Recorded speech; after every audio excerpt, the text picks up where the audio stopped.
আমি একটু দেখা যাইমু নতুন ব্রিজ প্রবাসটা কি একজন আত্মীয় কইলা বা ব্রিজের অবস্থা কিতা দেখাইলে না বাক্কা আগে দেখাইছিল ভিডিও একটা।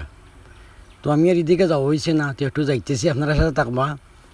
এই জায়গাটা খুব সুন্দর একটা এরিয়ার মধ্যে পড়ছে। এই ব্রিজটা যখন হইব তখন এই এলাকাটা খুব সুন্দর হয়ে যাব। আর খাম তো আগের চেয়ে আগুয়াইছে, মোটামুটি খামও হেবে হইতেছে। আর এই ব্রিজটা হইব ঢাকার হাতিরঝিল ব্রিজের আদলে হইব, খুব সুন্দর হইব। আর এখন বৈশাখ মাসের শেষ দিক, পানিও কিছুটা হয়ে গেছে। আচ্ছা যাই হোক, তবু মনে হয় কাম চলতেছে। দেখছি তো দুই একজন আসুনি কেন কাজের মধ্যে, সঠিকভাবে জানলাম না। তো আপনারা একটু শেয়ার করতেছি, যা একটু দেখার লাগি। একটু পানি হয়েছে, পানি বন্য হয়েছে না এবার। ওই যদি তেতা ফরে হইতে পারে, হওয়া যান না।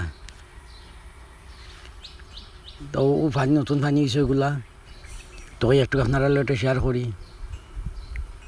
অনেক আসেন বা অপেক্ষা করার যে হয়ে গেছে নি কি পর্যন্ত একটু দেখার লাগে। তো একটু দেখাইতেছে আপনারা। মোটামুটি আসল বেশ হয়ে গেছে, খালি মাঝখানগুলো হইতো আগে সুন্দর আছে। আর সাইডেই তো ব্রিজ আছে একটা, বাঁশের ব্রিজ। মোটামুটি মানুষ চলাচলের লাগে সুযোগ সুবিধাও আছে বালা।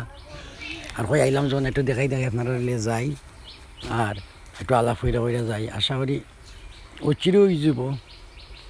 তবে পানিটা যদি একটু ফরে আইতো তো আরও ভালো হইতো আর কি। তো যাই হোক, আপনারা দেখাইলাম, অবশ্যই আপনাদের ভালো লাগছে। তা আজ এই পর্যন্তই। কিছু বাজারে কিছু খাস আছে, তো খাস সারিলাই তে দেখাইব অন্য ভিডিওতে। আল্লাহ হাফিজ।